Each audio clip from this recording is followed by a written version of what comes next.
Praise the lord. 25వ కీర్తన 12వ వచనం. యెహోవా యందు భయభక్తులు గలవాడెవడో వాడు కోరుకొనవలసిన మార్గమును ఆయన వానికి బోధించును. మన జీవిత యాత్రలో మనము ప్రయాణించవలసిన మార్గాలు చాలా ఉంటాయి. కానీ అన్ని మార్గాలు మనం వెళ్ళవలసినవి కాదు. ఏ మార్గంలో వెళ్తే మనకు మంచిదో, మన గమ్యానికి చేరతామో దేవునికి మాత్రమే తెలుసు. మరి ఆ మార్గం ఎలా తెలుస్తుంది? ఎవరు చెప్తారు మనకంటే? ప్రభువే చెప్తాడు. ఆయన యందు భయభక్తులు కలిగిన వారికి ఆయన తన మార్గాన్ని బోధిస్తాడంట. ఆయన యందు భయభక్తులు కలిగిన జీవితం అనుకుంటే మనం కోరుకోవలసిన మార్గాన్ని ఆయన మనకు తెలియచేస్తాడు. మన జీవితంలో ఎలాంటి నిర్ణయాలు తీసుకోవాలో, ఏ విధంగా ముందుకు అడుగులు వేయాలో కొన్నిసార్లు తెలియని పరిస్థితులు వస్తాయి. అగమ్యగోచరమైన పరిస్థితులు వస్తాయి. ఎటు పోవాలో తెలియదు, ఎవరిని సంప్రదించాలో తెలియదు, ఏం చేయాలో తెలియదు.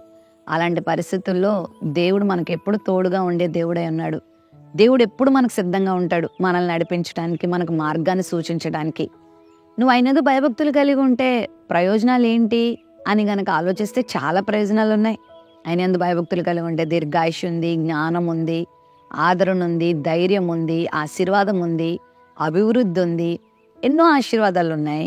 అయితే ఆయన యందు భయభక్తులు కలిగి ఉంటే నువ్వు ఏ మార్గమును కోరుకోవాలో ఆ మార్గాన్ని ఆయన బోధిస్తాడు. విచారకరమైన విషయం ఏంటంటే మనము నడిచే మార్గం ఏంటో మనకు తెలియకపోవడం వలననే వెళ్ళకూడని మార్గాల్లో వెళ్ళి తెచ్చుకోకూడని నష్టాలు తెచ్చుకుంటున్నాం, పొందుకోకూడని బాధలన్నీ పొందుకుంటున్నాం కదా. మరి ఆ మార్గం ఏంటో మనకు తెలిసిపోతే మన టైం వేస్ట్ కాదు, మన బలం వేస్ట్ కాదు, మన జీవితం వేస్ట్ కాదు. ఈ జీవితం చాలా చిన్నదని మనందరికీ తెలుసు. ఎప్పుడు వెళ్ళిపోతామో తెలియదు, ఎప్పటి వరకు ఉంటామో తెలియదు. మరి ఈ ఉన్న కొద్ది దినాలు, ఉన్న కొద్ది జీవితము మనము ఆశీర్వాదకరంగా వినియోగించగలిగితే ఎంత దీవెనో కదా. నిత్య జీవం కొరకు మన జీవితాన్ని సిద్ధపరచుకోవడం చాలా ఉత్తమం కదా. మరి ఆయన మనకు వాగ్దానం చేస్తున్నాడు, నువ్వు నా యందు భయభక్తులు కలిగి ఉంటే నువ్వు కోరుకోవాల్సిన మార్గాన్ని నేను నీకు తెలియజేస్తాను. నువ్వు నడవకూడని మార్గంలో నువ్వు నడవవు, నువ్వు నష్టపోయే మార్గంలో నువ్వు వెళ్ళవు, నువ్వు లాభం పొంది మేలు పొందే మార్గంలోనే నువ్వు వెళ్తావు. కాబట్టి ఆయన యందు నువ్వు భయభక్తులు కలిగి ఉండడం నేర్చుకో, చాలు. నేను ఆయన నడిపిస్తాడు. నాకెవరు చెప్పేవాళ్ళు లేరు, నన్ను ఆదరించేవాళ్ళు లేరు, నన్ను ప్రోత్సహించేవాళ్ళు లేరు, నాకు గైడెన్స్ ఇచ్చేవాళ్ళు లేరు అని నువ్వేం బాధపడద్దు. యోసేపుకి ఎవరు చెప్పారు? యోసేపుకు తోడు ఎవరున్నారు? ఏ స్నేహితులు ఉన్నారు? తండ్రి లేడు, తల్లి లేదు, అన్నలు కూడా మోసయుక్తంగా ఆయన నమ్మివేశారు.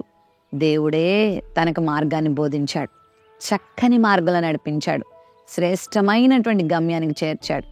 జీవితంలో కొన్ని ఆటుపోట్లు ఎదురైనా యోసేపును మాత్రం దేవుడు నడిపించాడు. ఏ స్టెప్ ఎలా తీసుకోవాలి, ఏ ఆలోచన ఎలా తీసుకోవాలి, ఏ అడుగు ఎలా వేయాలి, ఎవరితో ఎలా మాట్లాడాలి, ఎక్కడే నిర్ణయం తీసుకోవాలి, దేవుడే నడిపించాడు. నిన్ను నడిపిస్తాడు. నీ జీవితంలో ఆయన నీకు మంచి ఆలోచన ఇస్తాడు. జీవితాన్ని ఎలా జీవించాలో, ఎలా నిర్ణయాలు తీసుకోవాలో, కష్టం నుంచి ఎలా బయటికి రావాలో, ఒక పని ఎలా చేయాలో, ఒక ఆలోచన ఏ విధంగా నువ్వు తీసుకోవాలో అన్నిట్లో తన నడిపింపు నీకు ఇచ్చి నువ్వు నష్టపోకుండా నువ్వు మేలు పొందేలా దేవుడు చేస్తాడు. ప్రేమ నమ్మకం కలిగిన మా తండ్రి, నువ్వు మాకు బోధించే దేవుడు అయినావు. మేము నడవకూడని మార్గాల్లో మేము నడవద్దు, నడవలసిన మార్గాల్లో మమ్మల్ని అందరినీ నడిపించి మాకు మేలు చేయమని యేసు నామములో ప్రార్థిస్తున్నాం తండ్రి. ఆమెన్.